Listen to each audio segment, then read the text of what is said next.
सोचो एक plane 33,333 feet की हाइट पर हवा में उड़ रहा है और अचानक वो प्लेन हवा में ही टूट जाता है। प्लेन के साथ मौजूद लगभग सभी लोगों की मौत हो जाती है।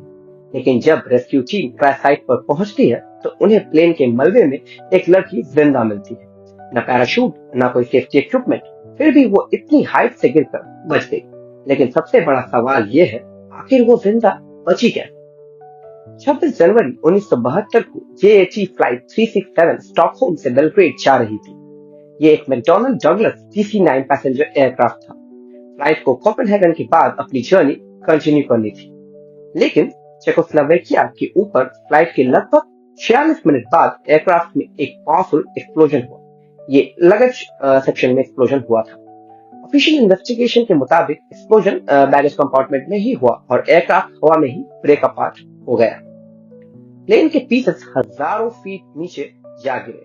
उस वक्त जो भी प्लेन में था सबकी जान निकल गई। सब धीरे धीरे अपनी मौत के करीब जाने लगे। इसी एयरक्राफ्ट के एक सेक्शन में 23 साल की फ्लाइट अटेंडेंट वेस्ना व्लुबोविक भी ट्रैप थी।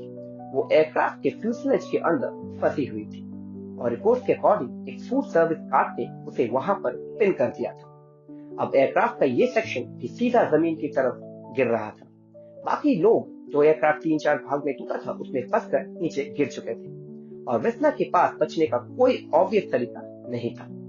क्रैश के बाद जब रेस्क्यूअर साइट पर पहुंची तो उन्हें एक अनबिलीवेबल चीज मिली। वेस्ना जिंदा थी, लेकिन उसकी कंडीशन बहुत सीरियस थी। उसकी स्कल, लेग्स, रिब्स और पेल्विस में फ्रैक्चर्स थे और स्पाइन भी बैडली इंजर्ड थी। वो कुछ समय के लिए वेस्ट के नीचे से पैरालाइज्ड हो गई थी। उस दिन से 27 दिन तक कोमा में हॉस्पिटल में एडमिट थी और उसके बाद रिकवरी में उसे कम से कम लगभग महीने से 1 साल लग गए। लेकिन डॉक्टर्स और इन्वेस्टिगेटर्स के लिए बहुत मिस्ट्री था कि इतने हाइट से गिरने के बाद भी वो बची कैसे। साइंटिस्ट और डॉक्टर्स के हिसाब से एक नहीं बल्कि कई फैक्टर्स हैं जिसके कारण उसकी जान बच पाई। वेस्ना डायरेक्ट ग्राउंड पर नहीं गिरी थी, वो एयरक्राफ्ट के एक सेक्शन के अंदर ट्रैप थी। रेकेज एक हेवीली वुडेड और स्नो कवर्ड एरिया में गिरा, जहां ट्रीज और स्नो ने इम्पैक्ट को कुछ बहुत ज्यादा एब्जॉर्ब कर लिया। एयरक्राफ्ट का इम्पैक्ट एंगल भी फेवरेबल रहा होगा।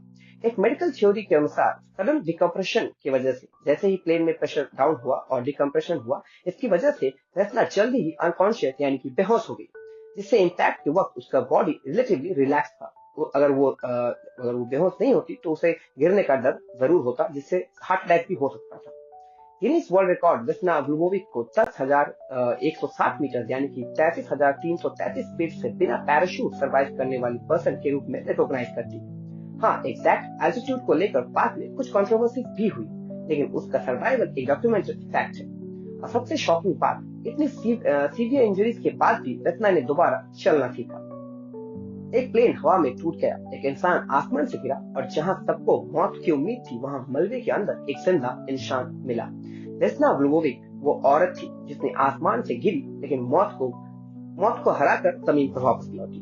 मेरे वीडियो को देखने के लिए धन्यवाद और अगर ऐसे ही वीडियो और जानकारी भरे स्टोरीज जानने हो तो चैनल को लाइक, शेयर, सब्सक्राइब जरूर कीजिएगा।